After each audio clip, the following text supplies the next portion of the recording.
کہ ایک نوجوان تھا، وہ استاد کے پاس پڑھنے گیا اور تھا وہ بادشاہ زادہ. تو استاد نے جب یہ حدیث سنائی نا کہ من سمت نجا، جو خاموش ہو گیا وہ نجات پا گیا، تو شہزادہ خاموش ہو گیا. اب بادشاہ کو فکر لاحق ہوگی کہ بیٹا بولتا نہیں، کیا مسئلہ ہوا. حکماء کو بلایا، کسی نے کہا اس کو جو ہے وہ یہ دیا جائے، کسی کو کہا یہ دیا جائے، کسی نے کہا یہ دیا جائے. ایک حکیم نے کہا اس کو سیر کو بھیجا جائے.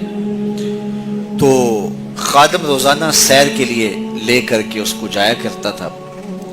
ایک دن اس نے دیکھا کہ ایک درخت ہے جس کی گھنی شاخوں میں جانور بیٹھے ہیں. ایک شکاری تیر کمان لے کر کے گزر رہا تھا.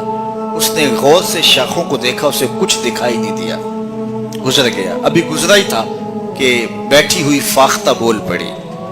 تو وہ پھر پیچھے پلٹا اور غور سے دیکھا اور تاک کے تیر مارا، پھڑ پھڑاتی ہوئی فاختہ نیچے آ گئی.